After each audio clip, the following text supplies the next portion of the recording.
I've never watched Stranger Things, to put this in perspective, but I have heard only negative things about the final season and the final seasons. That a lot of the acting's terrible, the plot doesn't make sense, they never kill off any important characters. It's like, everybody just says it sucks. Season 5 is ass. I've never watched any of the show. Most people that I've talked to say season 1 through 3 are great, and then it's horrible. And they're also dragging it on so long, and they make, like, Noah Schnapp look fucking scary, because they have to dress them up like they're high schoolers, like they're not, like, 25 now. Because they took 10 years to make the fucking show. So, they're trying to canonically make it seem like they've only aged, like, 4 years, but they've aged 10.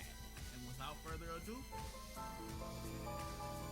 Chainsaw Man. Chainsaw Man gotta be one of the worst shows to me. And I'm saying this as someone who loves this series. Like, I really do love it, bro.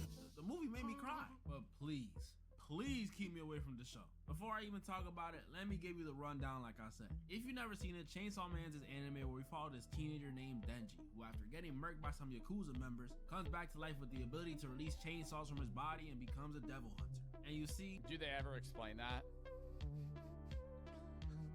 Like, I'm not saying that would ruin the show for me.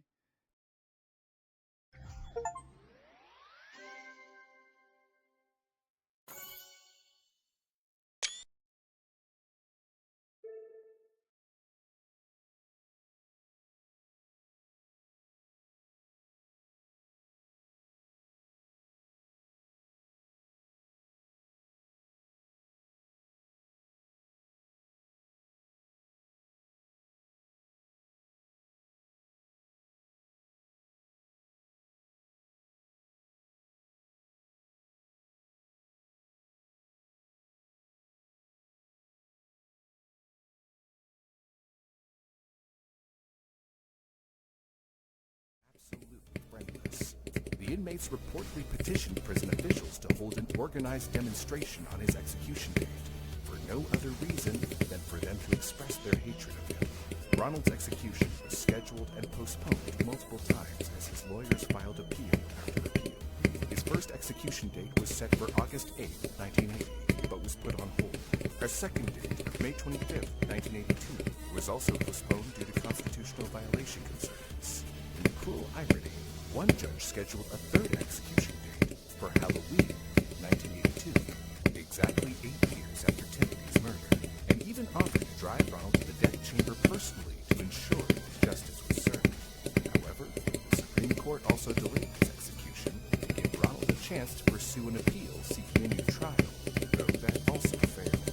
Finally, a fourth date was set, March 31st, 1984.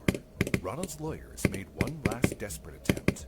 Since lethal injection had recently been adopted in Texas, they argued that since he was sentenced to death by electric chair, the change constituted cruel and unusual for too long. However, For too long. lethal injection was seen as more humane and less prone to failures, like with the These solutions to our transportation problems, but most of them involve slowing down the cars, which is just unacceptable for American cities. Instead, we get told that better technology and self-driving cars will solve all of our problems without fixing the underlying issue, which is our inefficient and dangerous car-dependent transportation system. It's like a drug addict claiming he'll be rich and successful without changing his unhealthy addictions. Decades of road safety research and best practices from around the world show that road and street design is one of the biggest factors in speed related. I mean, we just showed a guy smoking a cigarette. You need to show dude like using like crack or something. Right? Collisions. Wide, flat, and straight roads make it easy and comfortable to drive at high speeds. But narrow streets with curves and obstacles like trees or bollards will make drivers uncomfortable driving too fast and reduce the damage if a crash does occur.